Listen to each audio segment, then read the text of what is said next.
አሰላሙ አለይኩም ወራህመቱላሂ ወበረካቱሁ።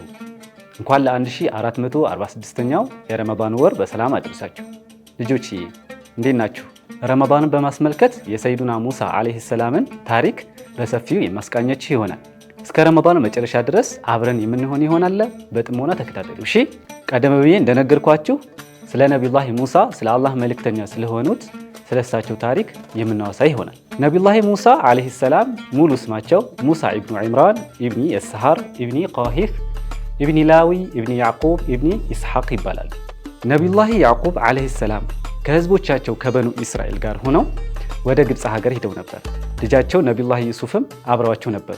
ግብፅ ሀገር እየኖሩ እያለ ከ400 ዓመት በኋላ ግብፅ አንድ ንጉስን ትሾማለች። ይሄ ንጉስ ማን እንደሆነ ታውቃላችሁ ልጆች? ፊርዓውን ይባላል። የፊርዓውንም በደል ግፍ በበኑ እስራኤል ህዝቦች ላይ የጀመረው እነሱን በማዋረድ የነሱን ንብረት ያለ አግባብ በመውሰድ እንደዚሁም ከነፃነት ወደ ባርነት በመውሰድ ነበር የጀመረው። ግብፅንም በጭኮና ወደ አምባገነንነት ቀየራት። በእነዚህ አይነት ሁኔታ ቀንና ሌሊቶች አለፉ። ከዕለታት አንድ ቀንም ፊርዓውን በህልሙ ከቤቱል መቅዲስ የመጣች እሳት ግብፅን ስታነዳት ግብፅን ሲያቃጥላት ያያል። የበኑ እስራኤል ህዝቦችን የነሱን ሀገር ግን አላቃጠለችም ነበር። ያቃጠለችው ማንን ነው? ግብፅን ነበር። ግብፅን ስትነድ ግብፅን ስታቃጥላት ያያል። ከዛም ፊርዓውንም ጠንቋዮቹን አማከራቸው። ያየውን ነገር ትርጉሙ ምን እንደሆነ ፍቹ ምን እንደሆነ ጠየቃቸው። እነሱም እነዚህ ጠንቋዮቹ ምን ብለው ነገሩት? ከበኑ እስራኤል ህዝቦች አንድ ታላቅ ሰው እንደሚመጣ የበኑ እስራኤል ህዝቦችን ነፃ የሚያወጣ እንደዚሁም ደግሞ ግብፅ አሁን ካለችበት ሁኔታ ነፃ የሚያወጣ የሆነ አንድ ታላቅ ሰው እንደሚመጣ ነገሩት። ከዛ ፊርዓውንም በጣም ተቆጣ። ይህ ሰው በህይወት እንዳለ ጠየቃቸው። የት እንዳለና በህይወት አለ የትስ ነው ብሎ ጠየቃቸው። ከዛ እነሱም ገና እንዳልተወለደ ሲነግሩት ፊርዓውን ምን አለ? እንዴ ይህማ ነገሩ በጣም ቀላል ነው አላቸው። ይህን ካለ በኋላ ከበኑ እስራኤል የሚወለዱ ህፃን ልጆችን በሙሉ ከበኑ እስራኤል የሚወለዱ ወንድ ልጆችን ሙሉ በሙሉ እንዲገደሉ አዘዘ።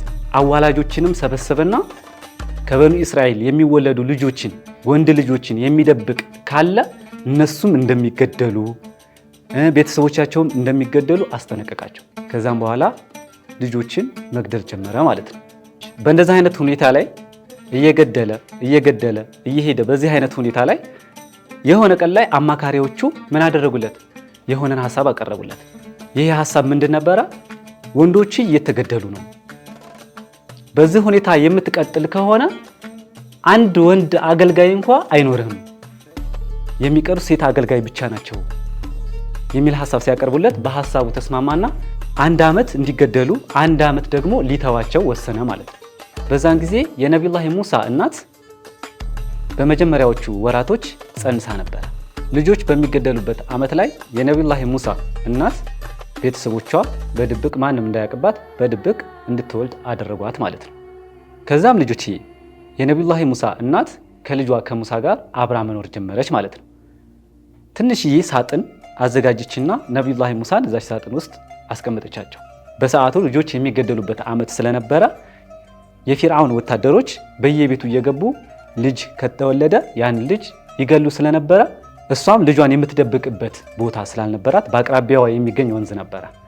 ከዛ እዛ ሳጥኗ ላይ ገመድ አስረችና ልክ የፊርዓውን ወታደሮች ሲመጡ ገመዱን ትለቀዋለች። ያ ማለት ሳጥኑ ወደ ወንዙ ይሄዳል ማለት ነው። ከዛም ወታደሮቹ ፈትሸው ሲወጡ ገመዱ ምን ታደርገዋለች? ወደ ራሷ ትስበው ነበር። ነገር ግን ልጆቼ የፊርዓውን ወታደሮች ድንገት ስለሆነ የሚገቡት ሳጥኑን የያዘው ገመድ ከነብዩላህ ሙሳ እናት እጅ ላይ አመለጣት።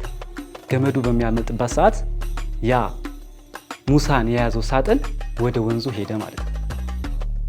የሙሳም እህት በድብቅ ሄደችና የት እንደሚቆም የት እንደሚደርስ ለማየት ተከትለው ሄደች።